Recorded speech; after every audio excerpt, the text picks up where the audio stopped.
Welcome you all dear viewers on our channel Excellence Learning। Figures of speech जो poem में poetic effect के लिए use की जाती है। आइए हम इसकी तरफ बढ़ते हैं। इस पोएम में कौन कौन सी फिगर्स ऑफ स्पीच इस्तेमाल की गई हैं ये हम देखने जा रहे हैं। पहली लाइन देखिए, each day brings new beginnings. इस लाइन में फिगर्स ऑफ स्पीच एलिट्रेशन का इस्तेमाल किया गया है। एलिट्रेशन क्या होता है? एलिट्रेशन वो फिगर्स ऑफ स्पीच होती है जिसमें किसी लेटर के साउंड को रिपीट किया जाता है, कहते हैं। जैसे यहाँ पर बी, ब्रिंग्स का बी और बिगिनिंग्स का बी रिपीट हुआ है, तो ये मिसाल हुई एलिट्रेशन की। और इसी लाइन में दूसरी फिगर्स ऑफ स्पीच भी इस्तेमाल की गई हैं जिसे फिगर्स ऑफ स्पीच पर्सोनिफिकेशन कहते हैं। पर्सोनिफिकेशन फिगर्स ऑफ स्पीच क्या होती है? The day is showing human quality of bringing new beginnings. यानी कि डे जो दिन होता है उसको एक इंसानी खसूसियत के मुताबिक बयान किया गया है। यानी ह्यूमन क्वालिटी क्या होती है कि इंसान कोई भी काम खुद से करता है, लेकिन दिन बज़ाते ख़ुद कुछ नहीं कर सकता है। लेकिन फिर भी इस लाइन में शायरी ने ये ज़ाहिर किया है कि दिन जब आता है तो एक नई बिगिनिंग लेके आता है, नए चैलेंजेस लेकर आता है। इंसान की तरह वो भी एक काम कर रहा है, इसलिए पर्सोनिफिकेशन है। याद रहे, एक लाइन में एक से ज़्यादा फिगर्स ऑफ स्पीच भी इस्तेमाल हो सकती हैं। दूसरी लाइन की फिगर्स ऑफ स्पीच हम देखने जा रहे हैं। Decision I must make.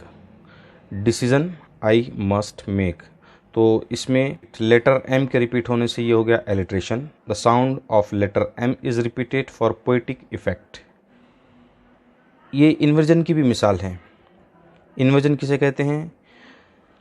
When the words of a line are in disorder, that is an example of inversion.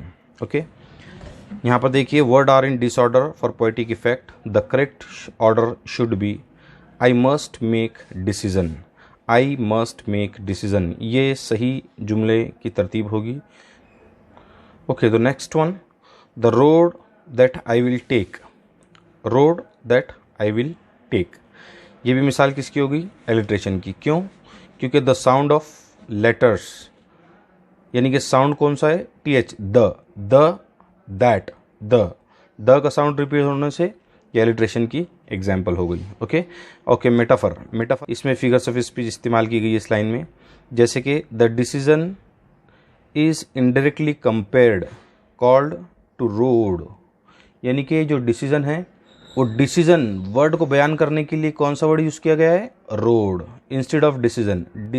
यानी कि अगर हम कहना चाहें the decision that I will take, ऐसा कहने की बजाय the road that I will take ऐसा कहा गया है। तो इसकी वजह से ये मिसाल हो गई मेटाफर की।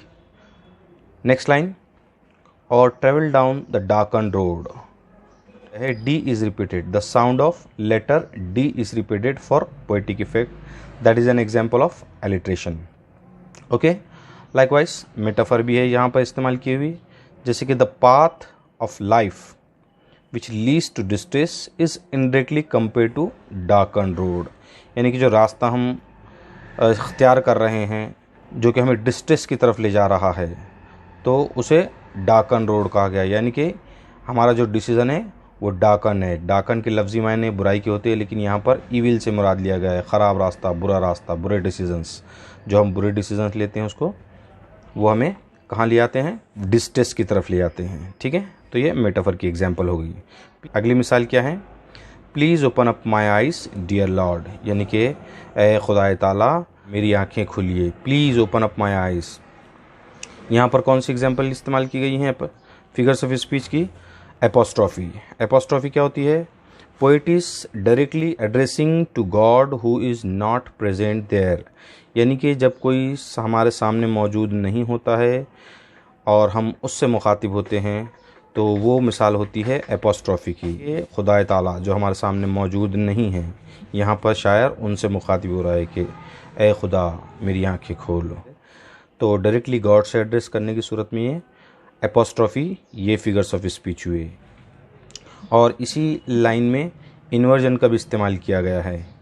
Inversion figures of speech. क्यों? Words are in disorder for poetic effect. The correct order should be dear lord please open up my eyes.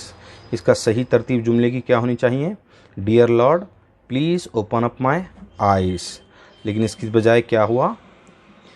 The sentence is written in this way, please open up my eyes dear lord. तो ये किसकी example हो गई?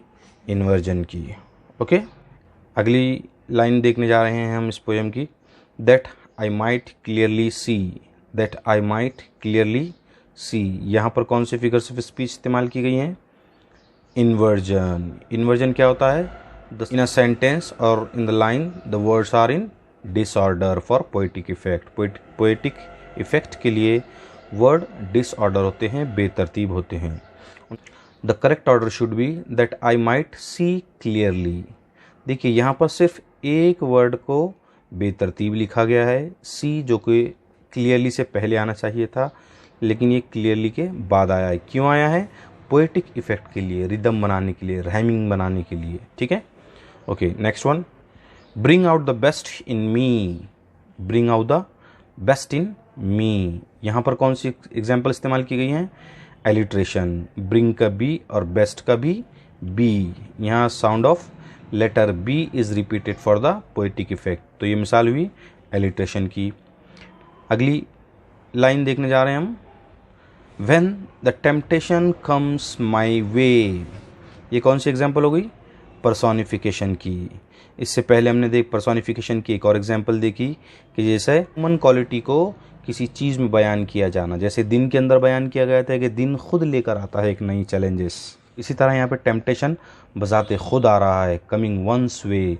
तो temptation, बुरी ख्वाहिश, बुरी लालच, वो क्या हो रही है? हमारे जहन में आ रही है। तो यहाँ पर ये टेम्पटेशन खुद से आ रहा है, इसलिए ये एग्जाम्पल हो गई पर्सोनिफिकेशन की। ओके, चलिए next one. And fit for life each day. यहाँ पर and fit for life each day. देखिए इस पोएम में एलिट्रेशन की बहुत सारी एग्जाम्पल्स हैं। ओके, यहाँ पर F, the sound of F is repeated. Fit for life, fit for, F sound का रिपीटेशन होने की वजह से ये एलिट्रेशन की एग्जाम्पल हो गई। Okay, next one, I know that I will see, I know that I will see. अब देखिए आई जो है, ये आई एक लेटर भी है और एक वर्ड भी है, लेकिन ये एक वर्ड के तौर पर इस्तेमाल किया जाता है। आई नो, जैसे नो एक वर्ड है, दैट एक वर्ड है, विल एक वर्ड है, सी एक वर्ड है। इसी तरह लेटर आई भी वर्ड के तौर पर इस्तेमाल किया जाता है। तो जब कोई वर्ड रिपीट हो, the word I is repeated to maintaining the rhythm of the poem, that is an example of repetition. जब वर्ड रिपीट हो तो वो रिपीटेशन हो गया है, जब कोई साउंड रिपीट हो तो वो एलिट्रेशन हो गया है। ओके, इसमें दोनों में बहुत फ़र्क है। अगली एग्जाम्पल देखने जा रहे हैं हम। That life is lived it's very best. देखिए द लाइफ का एल, इज लिव्ड का एल, लाइफ और लिव्ड का एल रिपीट हुआ है, और इज और इट्स का आई रिपीट हुआ है, इसलिए भी ये एग्जाम्पल है एलिट्रेशन की। और आज की हमारी फिगर्स ऑफ स्पीच की आखिरी मिसाल, with you walking next to me, with you walking next to me. W, with का डब्ल्यू और वॉकिंग का W is repeated here for the poetic effect, that is an example of alliteration. Okay, तो alliteration तो बहुत ही अच्छी तरीके से हमारे समझ में, बहुत ज़्यादा एग्जाम्पल्स यहाँ पर दी गई हैं एलिट्रेशन की, तो हमको एलिट्रेशन बहुत ज़्यादा समझ में अच्छी तरीके से आ गया होगा।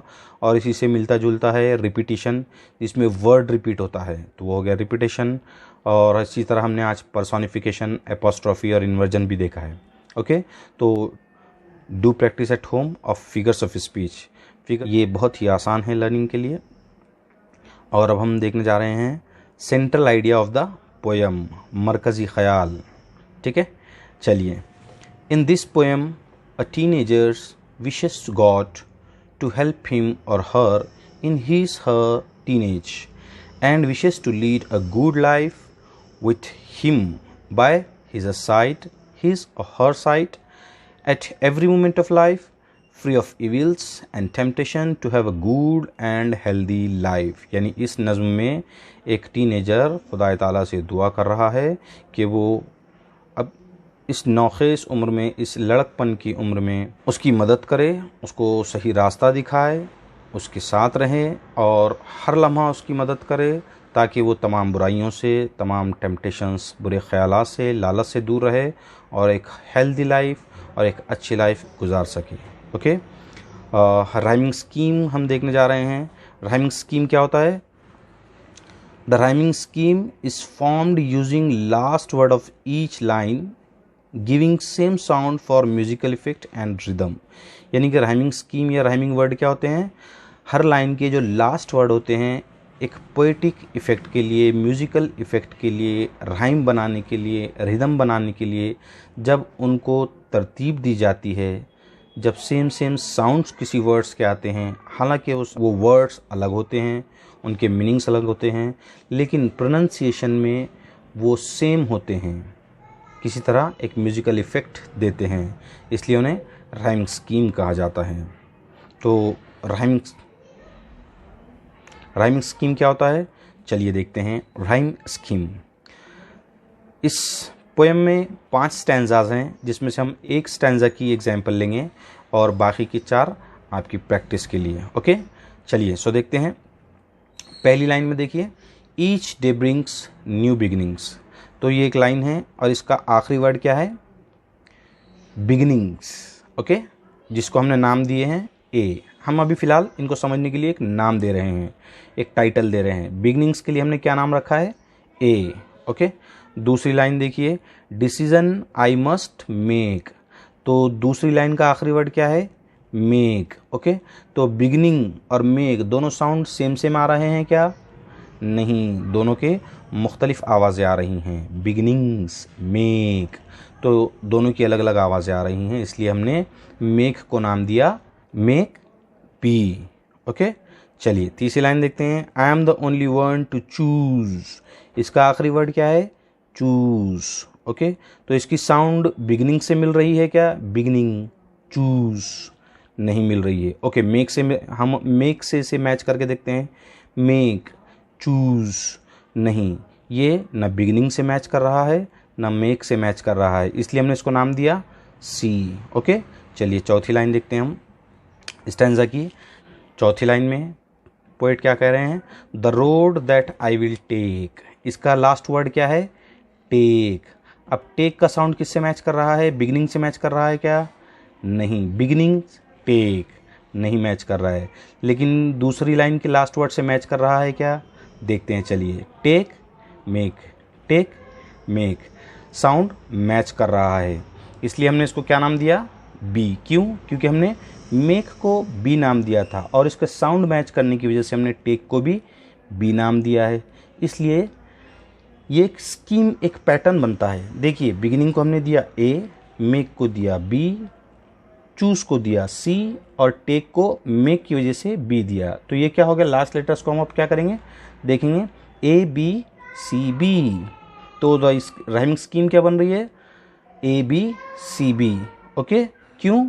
The same colour word shows the same sound. Same colour words same sound show कर रहे हैं और इनका एक जो पैटर्न बन रहा है ये स्कीम कहलाता है, जिसे हम राइमिंग स्कीम कहते हैं। हालांकि मेक एक अलग वर्ड है, इसकी अलग मीनिंग है। टेक एक अलग वर्ड है, इसके एक अलग मीनिंग है। ठीक है, इनकी आवाज़ सेम होने की वजह से ये क्या हो गई? एक स्कीम बन गई, सेम साउंड हो गया। Make take rhyming word, rhyming pair हो गया है और A B C B rhyming scheme बन गई है। Okay, now we are going to see the questions for practice. ठीक है, कुछ सवाल दिए जा रहे हैं आपको, ये बयान करना है। स्टेट यानी बयान कीजिए, whether the following statements are true और फॉल्स। बयान कीजिए कि नीचे दिए गए बयानात सही हैं या गलत। ट्रू यानी सही, फॉल्स यानी गलत। अब आपको क्या करना है? इन सेंटेंसेस को प्रैक्टिस करना है, क्योंकि practice makes man perfect. Okay, और हम अपने आप में एक्सेलेंसी भी पैदा करना चाहते हैं फॉर द सक्सेस। ओके, यहाँ पर अब आप देखते हैं कि कॉम्प्लेक्स फैक्चुअल क्वेश्चंस भी आपको दिए गए हैं प्रैक्टिस के लिए, और मज़ीद अपने आप को डेवलप करने के लिए हमारा चैनल एक्सेलेंस लर्निंग देखते रहिए। If you like our video, please like, comment and share and do subscribe. Okay, do take care of your health, Have a good day. Thank you very much.